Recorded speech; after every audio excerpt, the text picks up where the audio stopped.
Now, while the government has denied, of course a bit belatedly, that it has its eyes on a special dividend of 3.6 lakh crore from the Reserve Bank of India, that's RBI, this year, it's, a rather weak, no, this is all a figment of the media. The fact is that the government's principal economic advisor had an extended Twitter conversation with me on this issue. And in any case, the buzz has been around and it's growing louder by the day.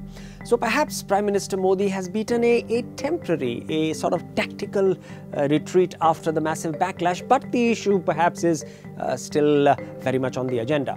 Also, while his spin masters have been trotting out monetary theories to show how this can be done without printing fresh cash, I am unable to buy into such sophistry. To use a somewhat graphic phrase, all of that is simply putting lipstick on a pig. So now, how can Prime Minister Modi pick up his 3.6 lakh crore bounty from RBI's balance sheet? There are fundamentally just five ways he can do that. 3 fall under the asset monetization route and 2 are under the print cash maneuver. Allow me therefore to give you the downstream impact of all these options. But before we list them out, let's x-ray the innards of RBI's reserves, and I'll use rounded off numbers simply for being simple. Retained stroke accumulated cash profits over several decades that have been accumulated on the balance sheet of the Reserve Bank of India, that's real cash profits, is about 3 lakh crore rupees. Revaluation of gold or foreign exchange reserves, and these are unrealized, note this word unrealized, these amount to about 7 lakh crore rupees. Now, I'll say it again, it's critical to understand the importance of unrealized here because these are non-cash gains.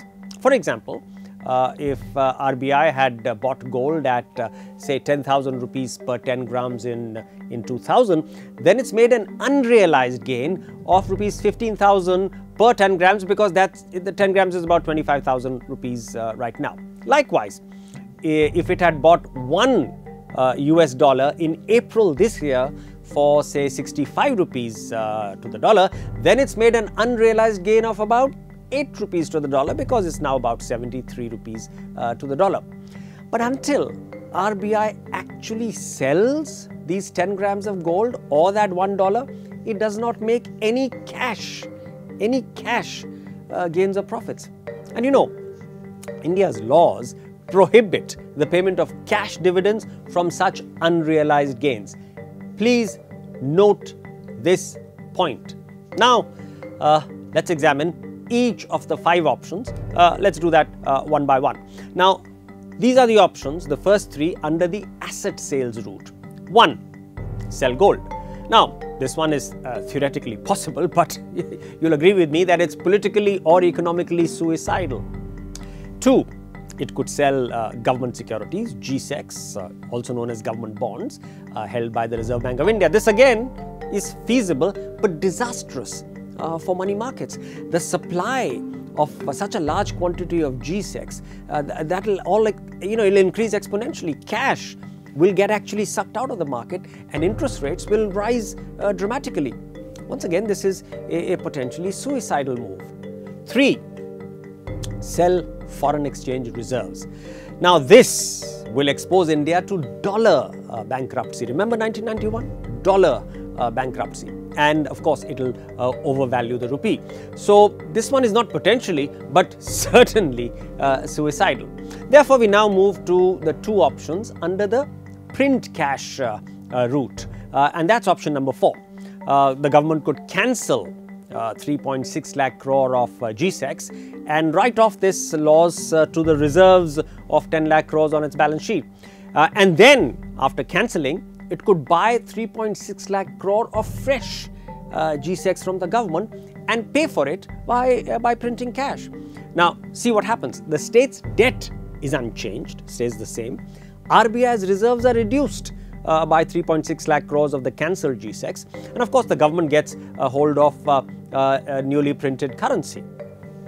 There is, of course, a fifth option, and this is a somewhat practical, you could even call it a clever variant of number 4, and this was suggested by another very distinguished expert in another one of my Twitter exchanges.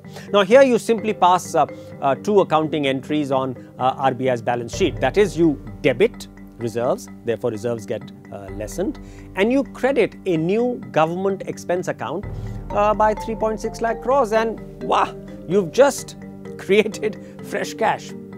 In a tweak to option number 5, it has been suggested that this will be cash neutral if the government uses this additional asset to extinguish the government's liabilities, because eventually through a series of interrelated accounting adjustments of assets and liabilities in banks and Reserve Bank of India's balance sheets, all assets and liabilities will eventually get neutralized.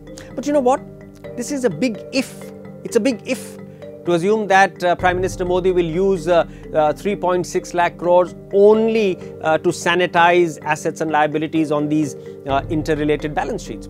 Now, what if the government were to declare a universal basic income of 3,000 rupees per citizen of India? Now, I know this is an extreme assumption, and I'm using it only illustratively. But can you even imagine the amount of multiplier cash such a political gimmick could create?